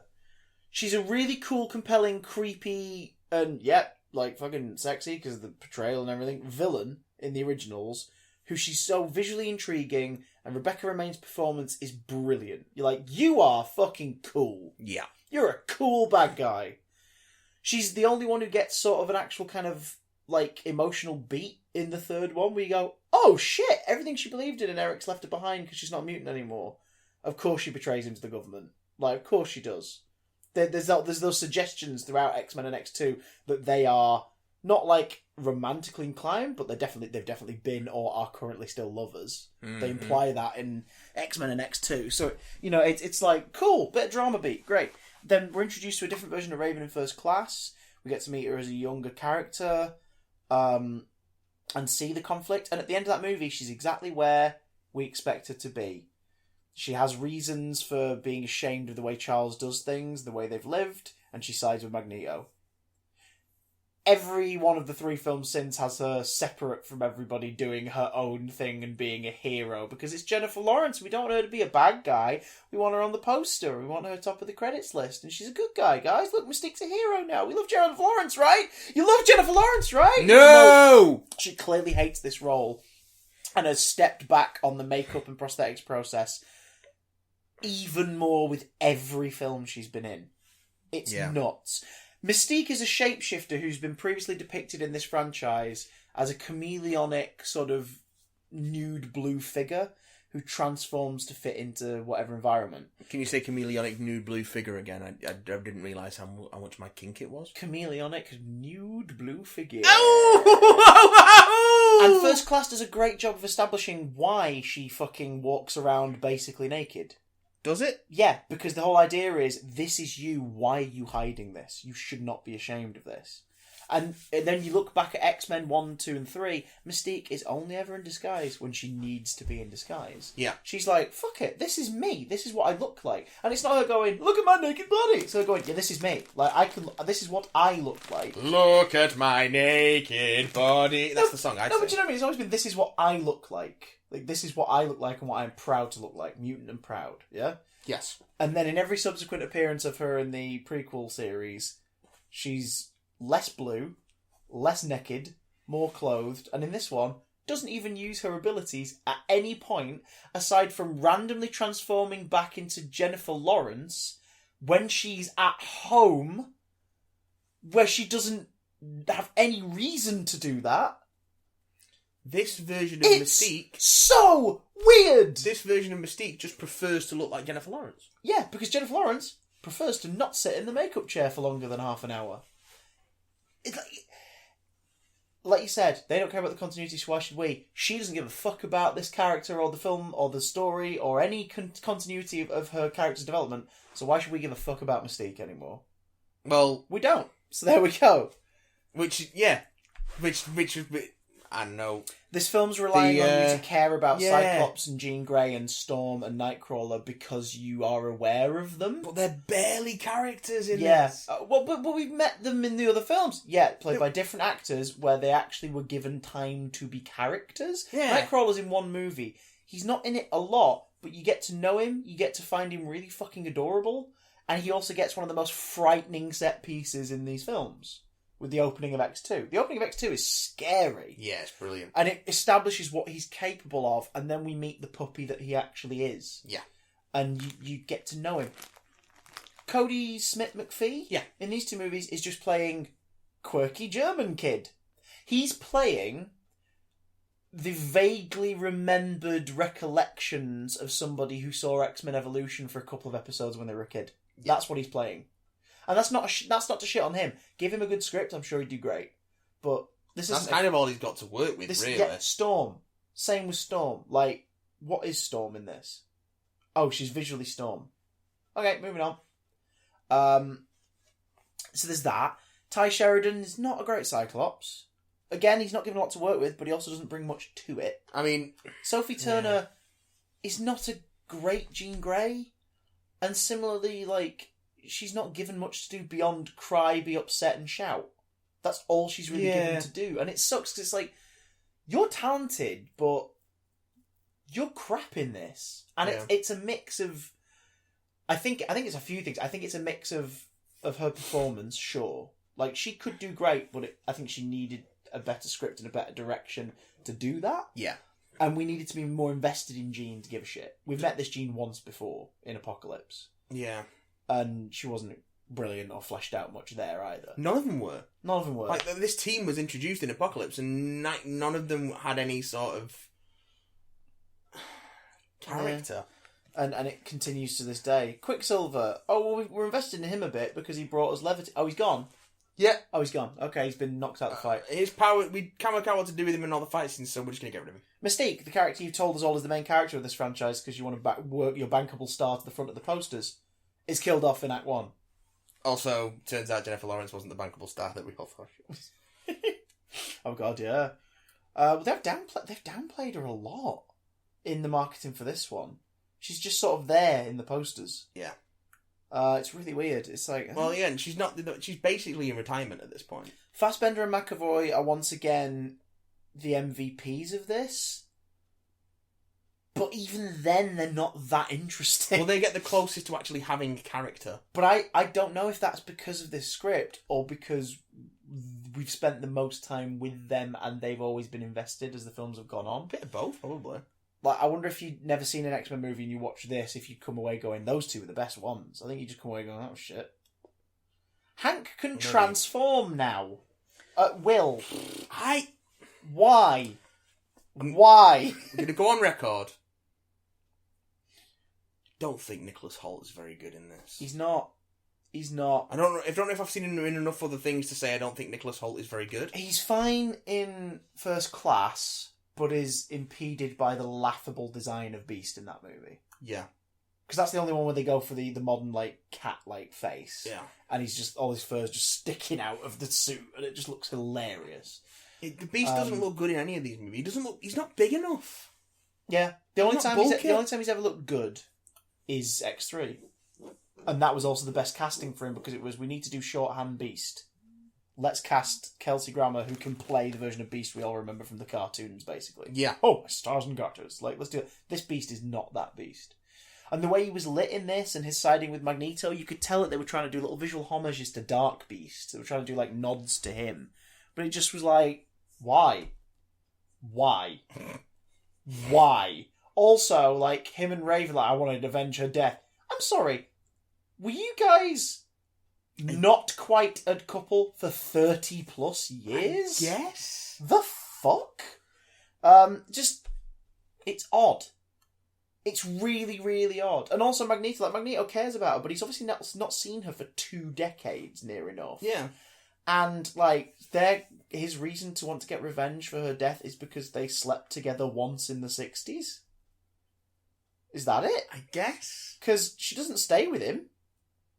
Like, after First Class, and in between that and Days of Future Past, she obviously goes off on her own. It's definitely a film which is counting on it's relying with you, to care about the McKellen-Remain version of the characters. Yeah, which don't exist anymore because of the timelines.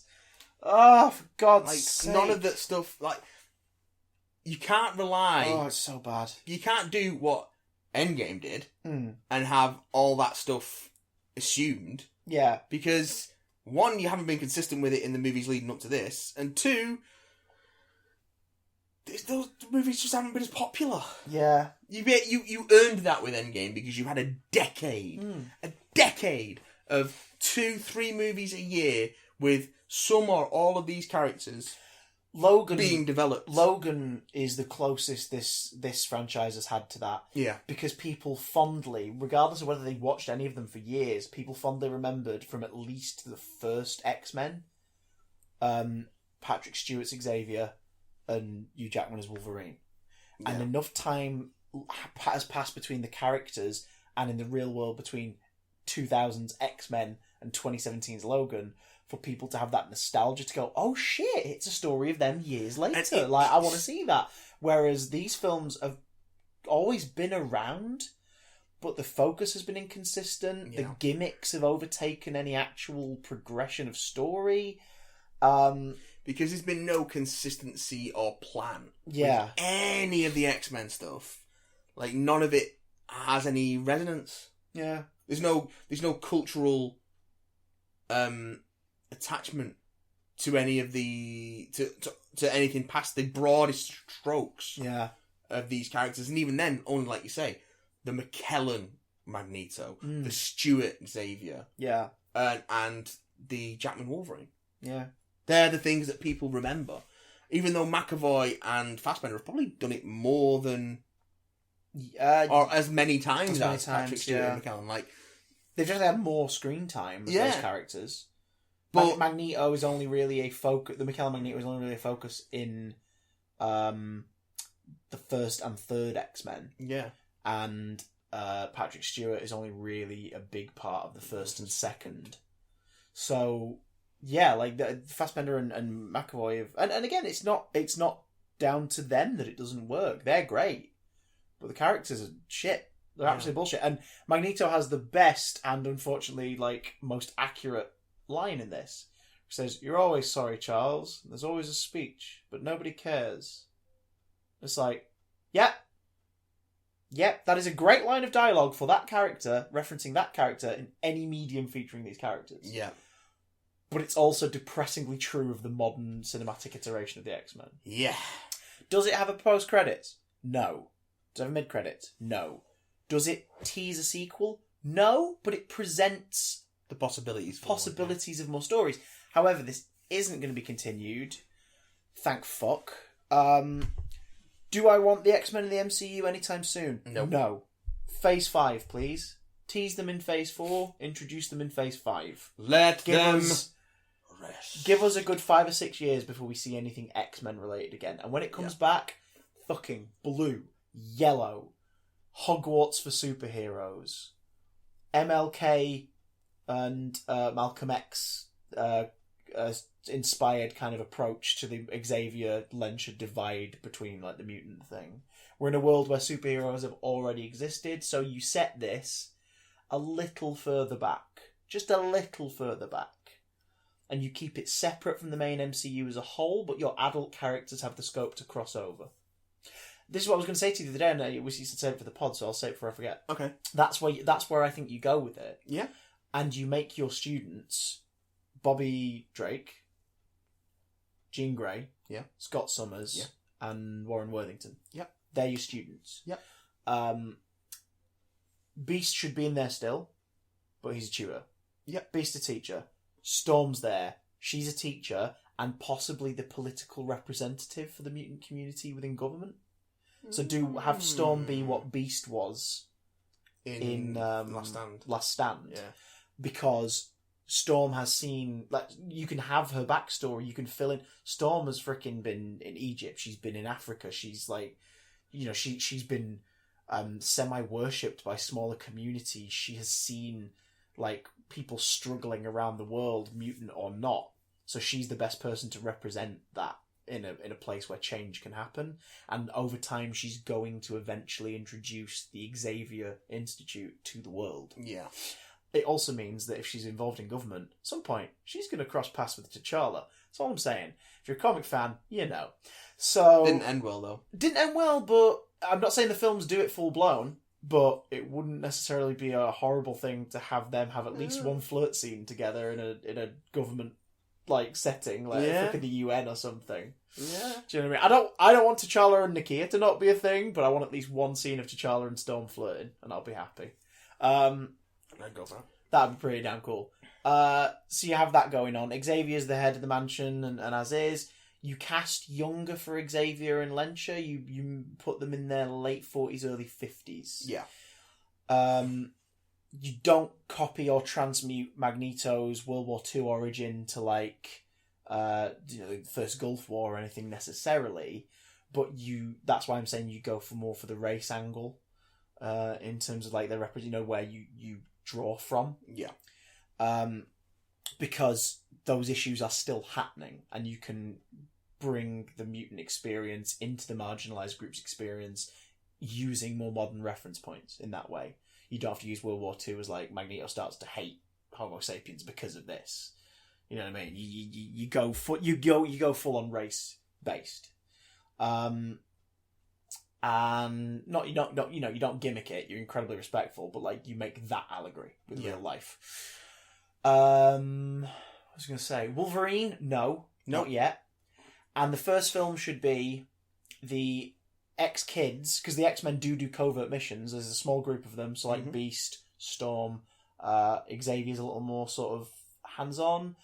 Maybe have Colossus in there, specifically, but not like highlighted, but it's the Colossus from the Deadpool. That is a very good version of films, Colossus. Because that way you can give the Colossus fans a bit more of a humanized approach to that character, but also be like, wait a minute, hang on, if he's here, and then later on you can do your Deadpool crossover stuff if you want. Throw Negasonic in there, why not? Not as a main character, but there, so you're like, oh fuck, Brianna Hildebrand, great. Yeah. Do that shit. And maybe make one of the students Kitty Pryde, Shadowcat. Make her our in. She's our in. And then that way, the older group get apprehended on a mission, and you basically approach this more like a kid's preteen adventure film as its premise. Spy Kids. It's Spy Kids. It's Sky High. The older team are kidnapped on a mission fighting arcade. Yeah, come on, like monstrous theme park, mutant trap, like yes. And that way you can finally introduce some more weird villains into the MCU who are a bit more maniacal and oddball. And the kids go in to rescue him. You don't have Magneto be a featured player or villain in the first movie. No. But you introduce Magneto in the first movie. Yeah. Your second movie features the Brotherhood. You loosely adapts a storyline beat from the first X-Men, wherein Rogue has been discovered. Charles is going after her, and the Brotherhood have a plan that involves her. So it's a story about her being torn between which ideology. See, the second film's more about the ideology of the two faction leaders, and Rogue has to pick between them. Could do Godless Man Kills. Yeah. Oh. Okay. Actually, that'd be good. Save Wolverine for your third X-Men movie. Seed him into one of the other films somewhere as a teaser, but introduce him in your third X-Men movie. Oh fuck it. Put him in his own movie where he is used by Department H to track down the Hulk in a setting where the Hulk is on the lam. Ah, yeah, but he wasn't tracking down the Hulk. He was tracking down the Wendigo. The Wendigo. Fuck yeah. Set the Wolverine movie between Infinity War and Endgame. So it's during the time where Bruce is trying to figure out what the fuck's wrong with himself, so you have a conflict between the Hulk and Banner. So that you can still have Feral Hulk as part of that mix. And have the Wendigo. Oh my god. Kevin Feige, if you want to give us a ring, we can not necessarily make the smart decisions, but we can certainly think we have them. I think a Wolverine solo movie is a difficult way. Introduce Wolverine, but have him working at a Madripoor. Yeah. Do the Madripoor stuff first. Yeah. Cross him with another character. Ragnarok it. Hawkeye. Come on. That'd be pretty damn sweet. Two visually low-key... No pun intended. Two visually low-key Marvel heroes in terms of what their powers are. Like, they're up close or, like, just ranged combat. Up against something really fucked. Like, something really weird. Like, the who's the X-Men villain who's creepy bastard who's in the psychic realms? Shadow King? Shadow King, yeah. Something like that. He's been the big bad in the the Legion TV show. Really? Yeah. Have they visually shown him all creepy and little fez and... Yep. Great. It's been... Legions is pretty interesting. The most recent Build-A-Figure Spider-Man Marvel Legends wave has been... the second most recent has been a Kingpin one. Oh, yeah. It's a big Wilson Fisk, and one of the good. characters comes with, like, two different heads for him, one sort of calm one and one, like, yelling head. The Charles Xavier vehicle pack is him with the big yellow wheelchair. Oh, and yes! amongst the accessories is the Shadow King's head and, like, ascot. Oh. And a lot of people already obviously put two and two together and went, wait, That's for the Kingpin Build-A-Figure, isn't it? Oh, So you can have a Shadow King. It's freaking great. Yes. So yeah, Dark Phoenix. Don't waste your time. Any pros? Like that one line of dialogue that Magneto has that's in all the trailers. Magneto's powers are always the most visually interesting thing these films have continued to get right. Yeah. And that's there's no exception in this one. Actually, the bit where a bunch of the Dabari? Yeah. A bit where a bunch of them are in one carriage across and he just crunches it around them and detaches it from the train. And then brilliant. just tosses it aside. Yeah. Him slowly surrounding himself with all the arms in that room firing at Jessica Chastain is pretty great as well. It's a great visual. Mm-hmm. Makes no sense. Yeah, well... Right, he just crushed the car on top of her again. Oh yeah, well, in terms of his plan, absolutely. But it's a great visual. Yeah. Like, it's a really cool visual. You know, so I this franchise is gone now. And I just look back and think what could have been in terms of more interesting stories. I wish, as much as I do enjoy First Class, I wish we'd never got First Class. I wish that we got X-Men Origins Magneto as planned. Magneto Nazi Hunter. Yeah, which is what that was going to be. It was going to be fucking great. Originally, it was going to be McKellen playing Eric Lencher in the 60s or 70s using the de-aging technology, which debuted in X3, which looked great for the time, but as a whole film, of that would have been horrendous. Yeah. But then after a while, it was going to be Magneto in the present with a paralleling storyline to a flashback storyline while he's doing something in relation to the thing in the past. Yeah. So we could have had a world where Fassbender was cast as younger Magneto and McKellen was present-day Magneto in an X-Men Origins film. Yeah. And that would have been pretty great, because what is the best thing in First Class? Magneto Nazi Hunter. Yeah. Just that entire scene in the bar, just the creeping... Dun, dun, like, his soundtrack's so good. Yes. In that film. And when it comes back, that last punch of it comes back, it's just driving the coin through Shaw's head. It's like, oh, it's great! I wish we'd have got that, and then who knows what the future of the franchise would have been then. You know what? I think the biggest lesson... I haven't seen all the X-Men films now. You know what I think Fox thought made First Class so successful? What? Having Wolverine say fuck. Because then they've done it in every film since. Yeah, it's where was it in Future Past? Charles says it. Charles says it back to Wolverine. Past. Yeah, and he gets it wrong. Yeah. He doesn't say go fuck yourself, he says fuck off. It's like, and also, how does he remember that was him? Like, it's more amusing that he doesn't remember that. Like, the Wolverine cameo in First Class is more amusing if it's just a thing that happened one afternoon and they went, alright, fine, moved on from it. I don't know. Weird. Well, how does who remember it? How does Charles remember, like, all those years ago? Because he... Fuck off. It's like... What? Because he would have remembered that. But he's not using his... Would he? He didn't even look at him. Didn't even see him. He saw the back of his head. Yeah, but he would have known who he was looking for. Yeah. But so he would have recognised him. Yeah, but he's addled up on drugs and booze in Days of Future Past. How would he fucking recall the back of a guy's head? What he said to him? That is not the biggest leap of logic in that film. There's so many. I'm Peter Dinklage. I'm playing Bolivar Trask, who was previously in X-Men 3, played by a man very much so not Peter Dinklage. Don't even think they didn't. It's in Apocalypse. Magneto says it in Apocalypse.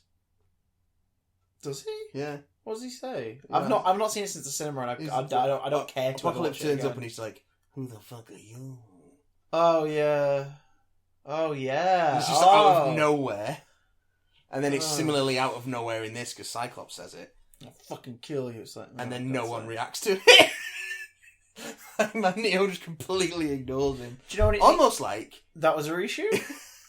Almost like it was edited in. Do you know what this movie needs? Sorry, this movie needs. You know what the X-Men franchise needs? It needs one of the comics in the next couple of months to have a bit where a character drops an F-bomb and the other characters in the scene just sort of stop and turn to them and go, that wasn't necessary. that was totally not necessary. You're just like, why that was a bit much, wasn't it? Wasn't the F-bomb a bit much? You used to I thought it sounded cool. No. You used to get a lot of Wolverine's stuff, like, littered with censored expletives. Yeah. God. I'm currently reading Claremont X-Men, so I've just finished the... Klexmen? Klexmen. I've just finished their first encounter with the Brood. Oh, yeah. Where they all get implanted with brood eggs. Oh, yeah. Oh, yeah. Yeah, it's pretty good. How do brood eggs hatch again? Do they just come out of the mouth or something? No, they just turn you into a brood. Oh, yeah. When they hatch, you Why? just start to mutate into a brood. Oh, yeah, can't you change back? No, you can't. So, what I think happens some to- brood can. I was saying, what happens later to some on, of the but characters? in 'Cause that I'm sure I initial- remember Storm being turned into one. No, Storm Or is that the almost cover? gets turned into... It's definitely the cover. She almost gets turned into one, but get this. Why isn't this in the movies? Here we go. She... Because Magneto's the only villain, unquote. She, how to explain this? She throws herself into space to commit suicide rather than let the brood take hold. And as she dies, her soul is bonded to a Akanti space whale, who is the prophet singer of its race, and the race's only hope for salvation. And the Akanti space whale plays host to her consciousness while it regenerates her body. Oh, God. And they basically then go on a quest to liberate the soul of the old prophet singer, and that is what allows the rest of the X-Men to be cleansed of their brood infestation. And they also because the brood use the Akanti as living starships. Of course they do. And of course they do. But Wolverine's the first one, the first one to resist it because his healing factor just keeps it at bay, and X-Men is fucking weird. And they say the Brood Queen, his healing factor destroyed the egg. What should we try him again? And like, no. She says, no, I'm gonna eat him alive, and he's gonna watch. I'm like, all right, that's pretty grim. That's all right. Fucking hell. Oh my God. Yeah, like for the Brood, imagine like snaky versions of the Xenomorphs but with eyes and a very sadistic streak. And creepy smiles. Creepy smiles. Yeah. Speaking of creepy smiles, we want to hear from you. Have you seen X-Men Dark Phoenix? Are you going to see Men in Black International, which drops by the time this episode is out? Also, you're looking forward to Toy Story 4 and Child's Play, which are out next week. We want to know. We've got a bit of a hectic week over the next week. I'm like travelling a little, so it's going to be maybe like a week after we get to emails proper, because we've got limited times. But Yep. let us know, boys and girls. BigDamnContact@gmail.com. You can also tweet us at BigDamnCast on Twitter. You can watch us stream video games on Big Damn Stream. That's twitch.tv/BigDamnStream. If you're not listening to us on one of the other platforms already, do so. We're available on YouTube on Fridays, but on the Thursday night, you can get us on iTunes, known as the podcast app, with SoundCloud, and we appear on Spotify not too long after that. My name has been Christopher. Diminishing returns. Johnson. My name is Matthew. Listen, if we put one fuck in it, it's definitely going to be a PG-13. Watson. And you have just wasted an hour and 47 minutes of your life. Good night, everybody! No!